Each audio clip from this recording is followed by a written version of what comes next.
Do you want to safely earn much higher returns on your reserve funds than you can from a typical savings or money market account? Of course you do.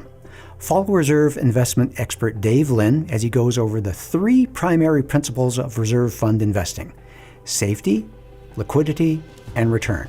Understanding how these 3 come together is especially important in our current environment with bank failures in the news, yet with investment returns higher than we've seen in years. Learn the important best practices from Dave that allow your association to safely get commercial-sized returns without costing your association a cent in fees. And that brings us to the meat of our program today, some time with Dave Lynn, who will provide some insights about what to do with your precious reserve funds and how to keep them safe. So Dave, welcome to the program. The microphone is yours. Thank you, Robert and Paige. It's a pleasure to be with you here again. Thanks everyone for listening. When it comes to your duty as a board member or community manager pertaining to reserve funds for an association, I believe you have 3 main priorities. The first is to have 100% safety of the homeowner's money. The second is to, we say, optimize liquidity. And that means having the right amount of money liquid when you need it for expenses. And third, trying to get you the best rate of return on those funds without, of course, sacrificing safety or liquidity. Let's get back to safety here. It's pretty much an industry standard now. 35 years ago when I started, it was a little bit more of a Wild West, but now it's generally accepted that 100% safety means that associations should invest only in FDIC-insured CDs. The CDs should be purchased in amounts less than the $250,000, so that not only the principal but accrued interest is FDIC-insured. And you want to make sure you don't have more than that $250 with the same financial institution spread out over different bank branches. Occasionally, I'll come across a potential client that has $200,000 with a particular bank in 3 different bank accounts. So they're only insured up to $250,000 per financial institution. Another investment that's considered appropriate for community associations other than the FDIC insured CDs are FDIC insured money markets. There's lots of different money markets out there, and bank money markets are not always or not necessarily FDIC insured. So you want to make sure that your liquid funds, in addition to the CDs, are FDIC insured. And in my opinion, the only other investment other than FDIC insured CDs and money markets that are appropriate for community associations are U.S. Treasury bills, Treasury notes, and Treasury bonds. And those are individual Treasury securities that are purchased in the name and tax ID number of the community association. When, well, say over the last year and a half, 2 years, as inflation reared its ugly heads, one of the number one reasons for telephone calls I would get would be how to get a better rate of return. Inflation's up, our interest rate's going to come up. What's the Fed going to do? But since March 10th of this year, we've had 3 of the 4 largest U.S. bank failures in U.S. history. And now the focus is rightfully back on safety as, again, the number one priority. I would encourage every board member and community manager to make sure not only that your reserve funds are fully FDIC insured, but also the operating funds. The Community Association Institute recommends keeping about 2 to 2.5 times your monthly operating expenses in a bank operating account. So if you have $100,000 in monthly expenses or less, you can keep less than $250,000 in that bank operating account and be fully FDIC insured. If you're a bigger, maybe a master plan community and you need to have much more money in the operating account, then we can talk offline about some ways to mitigate that risk or how to break up your operating account so that it's insured. You as board members have a fiduciary responsibility to protect and maintain the assets of the association.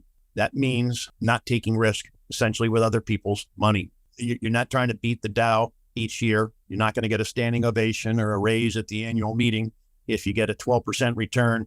But I know there's a number of attorneys out there that would love a class action suit against the board of directors because you have your D&O insurance or E&O insurance if you lose a couple $1,000s in an investment that went south. So All of the clients that we work with at my firm are 100% FDIC insured or in individual treasury securities. That way, you're not taking any risk with other people's money, and you're doing the right thing for the community. Just to reemphasize, the FDIC insurance limit since 2008, it went from $100,000 per financial institution to $250,000 per financial institution. So if you have a $250,000 CD, you purchase that at a bank, that means the next day, the accrued interest, the interest earned overnight, is now over the FDIC limit. So you want to make sure you're within or below the $250,000 FDIC limit. One of the things that everyone learns in their investment class, whether it's in high school or college, or if you're in the financial services industry, is that their risk return graph, that is with the increase in anticipated return, you have to accept an increase in risk. And again, we're trying to work in as nearly a zero risk environment as possible. Therefore, if you stress safety as your number one priority, liquidity as your second, and then getting the best rate of return possible as a third priority, you're going to fulfill your fiduciary responsibility. You're going to get in trouble if you start listening to those homeowners that say, well, my brother-in-law has this mutual fund that's never lost money. We can put a little bit of funds in there, just 10% of the reserves. I strongly recommend against that. Your CPA and your attorney will also recommend against that. I can almost guarantee you. So remember, we're in a zero risk environment with other people's money. Stick with CDs, stick with U.S. Treasury securities, and with FDIC insured money markets. Usually this slide is accurate. Right now, because the Fed has increased interest rates so quickly over the last 18 months, and then they paused by only increasing rates 25 basis points last month, what we've seen is a compression of the yield curve. And that means that a 3-month CD yields about 4.9%, and a 3-year CD yields about 5.2%. So the difference between 3 months and 3 years, and this holds true for treasuries by and large, the difference is about 0.25%. Some people say that's because we've hit a peak in the market and the peak in the interest rate cycle, and rates will start coming down later on this year. I don't necessarily hold on to that theory, but typically, if you invest in a longer term investment, you'll get a better rate of return. But that's not the reason to invest in a 3-year CD versus a 3-month CD. Nor is it right now. I have clients call me up and say the difference between 3 months and 3 years is very little. Let's just put it in 3 months. I advise against that because you're taking reinvestment risk. That is the risk of having these funds mature in what may be a lower interest rate environment. So you'd like to spread out your money by laddering or staggering the maturities of CDs so that you have several CDs maturing each year over the next few years. And that way, regardless of what happens with interest, you're going to get a good, competitive, long-term rate of return. If you have a good 3-year ladder with money maturing every 3 or 6 months and interest rates go up, you'll have plenty of money maturing over the next year or two to reinvest and take advantage of those new higher rates. Conversely, if interest rates start to come down, you'll still have money maturing out there at 24, 30, and 36 months, as an example. It'll be locked in at what will then become an even more attractive rate as rates come down. Hey, Dave, let's throw a wrench into this and put a twist into this. You've been talking about how long you can set things aside, some 36-month options, but there are times that here in the community association world, you are going to need the money. And that's the role of the reserve study in this story. So let's look at this 30-year map of expenses. And you can see that in this case one, their first significant need for reserves is about 1, 2, 3, 4, 5 years in. So that's past the 36-month, 3-year time limit that you're talking about. So this may not be significant. But what about this case two, where their significant cash drop is 3 years away?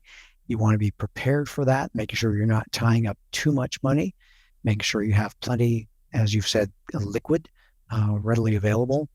Or let's look at this case number 3, a different profile where their largest cash needs are 10 or 20 years away, but they do have some significant cash needs at this time. So when you're working with a client, these are the kind of questions you need to be asking to know how much of your funds can we set aside? How much can we maximize?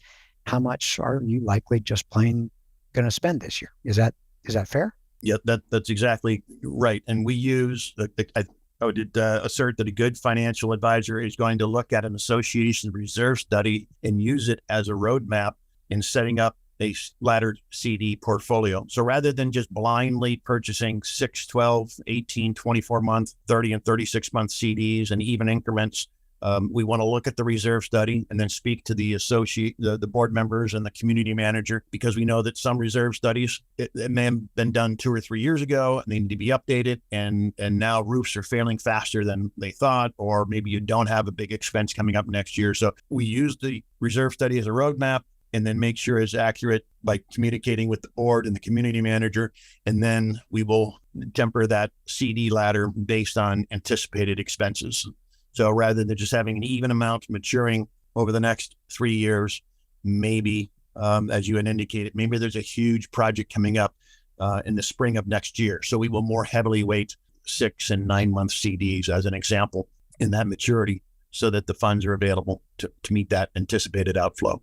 Yeah, I had mentioned the CD laddering, and the general idea here with our firm anyway is to we recommend keeping roughly 10% of an association's funds in a series of FDIC insured money markets. And then the other 90%, we recommend laddering or staggering the maturities of CDs. Again, so you have something maturing a couple of times a year.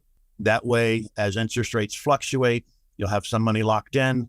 If rates go down, as I stated earlier, and as rates continue to rise, you'll have money maturing that can then be reinvested at those new and even higher rates. So laddering is this concept of taking money that has matured, reinvesting, and then reinvesting. Is that fair? Right. So if you set up a 3-year CD ladder with CDs maturing every 6 months, then 6 months from now, your first CD is maturing and everything other CD is 6 months closer to maturity. You would typically reinvest the maturing CD into a 3-year CD. And that way, over time, your portfolio has the average yield of a 3-year CD, which is almost always higher than the yield of a 2-year CD or a 1-year CD. But you have much more liquidity than were you to just buy a 3-year CD, because you have money maturing every 6 months, as well as roughly 10% in the money market. So yeah, as I stated earlier, we want to, no matter who you're working with, make sure they're familiar with reserve studies. I know reserve studies can be anywhere from 20 to 200 pages, but the pages that a financial professional will want to look at is a chart that shows remaining useful life and replacement costs of all the items. And then we want to make sure that the CD ladder we're proposing will match up appropriately with those anticipated expenses. So the question is, when would you need a financial professional? I would say, generally speaking, the more money you have, the more complicated the issues are, and the more you would benefit from working with someone that specializes in reserve fund management. If you have $200,000 total in reserves, you can keep everything in one financial institution and just through that institution purchase or set up a CD ladder. You don't have a lot of selection or variety in CD rates, but you can keep everything in one account and everything's consolidated. For associations, if I have an association that comes in with $2 million, if they're not working with me, they're going to need 9 different banks in order to keep all of their funds FDIC insured. So that's 9 different signature cards. That's 9 different statements going to the management company. Every time a board member changes, it's a whole lot of paperwork. It's a lot of reconciliation. So I would say that, once you're over about 500,000 or even 250, you'd want to see what an investment professional, someone that specializes in working with community associations, see if they can help you. And how much does that cost? Hopefully it will cost you, if you work with the right people, it won't cost you anything. And that's because at my firm, for instance, we use First Clearing Corporation, one of the largest custodial banks in the world. And we have 300 to 400 banks that will participate in the CD inventory at First Clearing. So for a bank to participate, to have their CDs made available on this nationwide inventory, they will pay First Clearing an underwriting fee. And then when I will purchase a CD in the name and tax ID number of a community association, and it goes in that association's account, I then receive a portion of that underwriting fee. You shouldn't be paying an annual fee or a commission, and heavens don't pay. You'll have some people out there that want to charge you a percentage for managing their assets. There's a 0.25% or 0.5%. That's way too expensive. You can work with professionals that have a national brokered CD inventory, and then you end up having the banks pay the fees and not the association. At Association Reserves, we make the present less stressful and the future more secure. If you want to join us in this mission, please like this video and subscribe to our channel. Leave a comment down below on what you'd like to see us address in a future video. Let's plan for your best future.